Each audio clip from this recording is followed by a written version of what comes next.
Stop right now. Pay attention to every noise you can hear in your immediate environment. If you're indoors, there's likely a hum from an air conditioner or a computer fan. If you're outside, it's the distant roll of traffic or the wind. You weren't consciously processing those sounds a moment ago, but they were there. We are bombarded with millions of data points all day long, every tactile sensation, every background scent, and every stray visual detail hitting our perception at once. This diagram represents the sheer volume of mundane information flowing past us. A gas bill, a snippet of a TV show, the vibration of an appliance. All of it is constantly streaming toward the brain. If the brain attempted to process and store every single one of these inputs, the system would become completely overwhelmed. We simply cannot attend to, much less remember, everything we encounter. Human memory functions as a ruthless bouncer.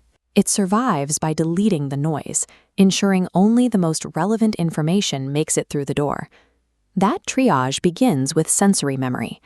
This is the brain's initial, highly porous filter. Most sensations keep right on going, momentarily held and then immediately discarded, unless something noteworthy forces us to pay attention. The brain conserves energy through habituation, getting used to a sensory stimulus until we no longer notice it. This is why you can stop hearing a refrigerator's buzz, or eventually ignore a check engine light that's been on for weeks. Unpredictable stimuli are much harder to ignore. The erratic flicker of a fluorescent light or the stop-and-go rhythm of a traffic jam keeps calling our attention back, bypassing that initial sensory filter, because the brain can't find a pattern to habituate to. We even habituate to digital environments. Eye-tracking studies on banner blindness show that users have learned to tune out the top of web pages so effectively that they frequently don't look at banner ads at all. They've become just another predictable noise to filter out. If you do choose to pay attention to something, it passes into short-term memory. This is a brief holding area that keeps an idea alive just long enough to take action, like remembering a phone number just long enough to dial it. Most of what enters short-term memory is eventually discarded. This isn't a failure of the system. It's a necessary feature that protects our cognitive load from being bogged down by temporary data. Information that we need to keep for a while moves into long-term memory. But this isn't a passive storage closet where facts sit idle like wool sweaters during the summer. For the closet metaphor to work, it would have to be this: a super automated system that constantly moves, rearranges, and reorganizes itself. In the brain, items are stored across multiple overlapping categories. If your grandmother knits you blue wool socks, they aren't just put in a sock drawer. They are simultaneously connected to categories for the color blue and the feel of wool. This creates multiple ways to retrieve the information. You can find those socks by thinking of things from grandma or outfits that are wearing out.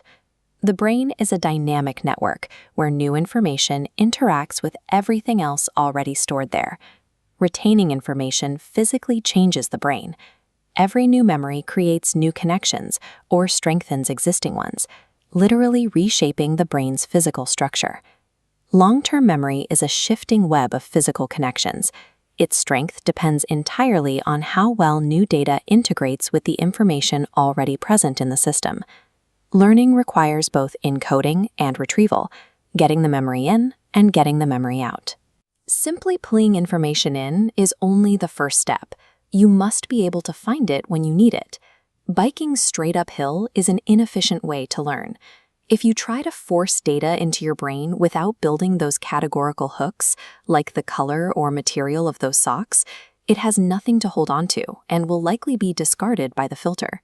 To make information stick, you have to break through habituation by making the material noteworthy and intentionally creating multiple, meaningful connections to existing knowledge. Effective learning means respecting the brain's ruthless triage system. Instead of fighting the bouncer, we have to partner with the brain's natural, self-organizing network.